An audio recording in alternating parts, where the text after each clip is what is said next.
We are proud of the fact that UCT hosts two of the COEs, the Birds as Keys to Diversity, located at the Percy Fitzpatrick Institute, and the Sea Change, the Centre for Catalysis in the Department of Chemical Engineering, and also have very close ties with some of the other centres, two others in particular, the Centre for Biomedical TB Research, which is now located primarily at Stellenbosch, and of which UCT becomes a co-host with WITS, since Professor Mizrahi has become the new director of the Institute of Infectious Diseases and Molecular Medicine, this building that we are in today.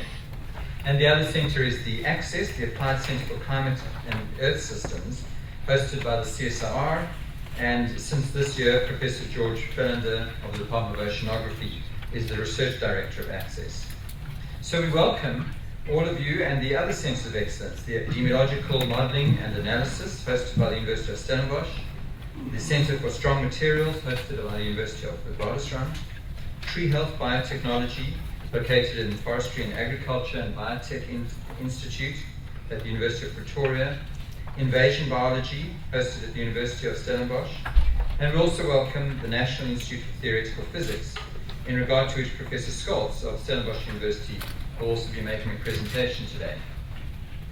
The DST NRF Centres of Excellence represent one of the important success stories of the Department of Science and Technology and the NRF's efforts to lift South African science to new levels, so that it may contribute to the important questions faced by the world at large, but importantly, that they may also make a difference to our country, the region's development, economic development, and the development of human resources and researchers for our future.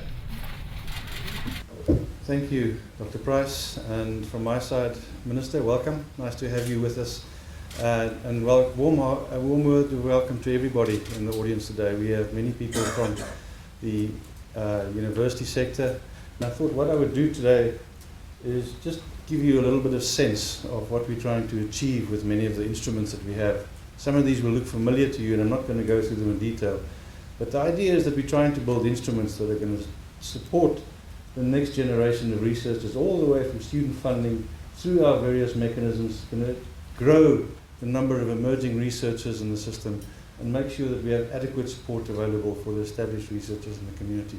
And as you'll see, the instruments change a little bit in nature and structure across this pipeline, with the research chairs towards the end, which is really an indication of the pinnacle of success. But I think for us, what's more important is the Centres of Excellence are really the next step. In other words, we're looking at collaborations across institutions, building core competence in areas that we consider to be of strategic importance. In this process, there's going to always be a trade-off between discipline-based work, of course, more important at fundamental levels, and a stronger focus on more strategic outcomes and impacts as we go up the pipeline. But I think it gives you a sense of what we're trying to achieve with the Centres of Excellence in particular, and that we do see them as a pinnacle investment in the context of our national science system. You referred to that. I'm hoping that at this symposium, you will, through your discussions, provide us with some indicators as to gaps that must be addressed if we are to reach all our national goals. What are the things that we're still not doing? What, in your expert view, because you are at the coalface, what more should we put into place in order to begin to see the levels of growth that we believe are absolutely important for our country and for our continent? We need hundreds more masters and doctoral successes. The issues of representativity, particularly of blacks and females, remain an obstinate challenge. And we still have universities in our country that have not developed the capacity to successfully host centres of excellence.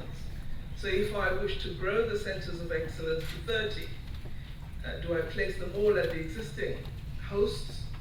How do I locate them at other universities in South Africa? What must we do to improve their ability to become hosts? These are the big questions that hopefully the great minds gathered here will begin to assist us to answer.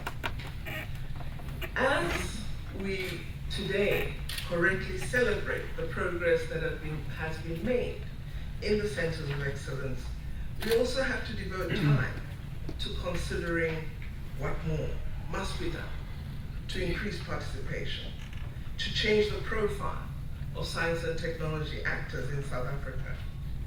I am very, very excited about what has been achieved.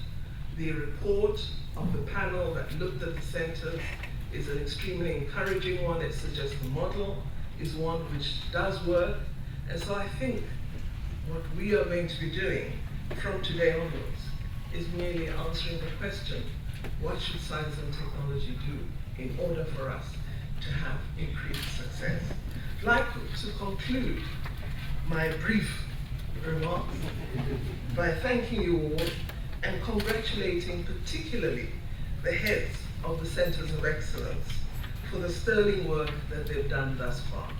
Your role and contribution to our important development imperatives is fully recognized by myself and my department, and we support the work that you are doing and intend to work with you to ensure that we do more and even better. Thank you very much.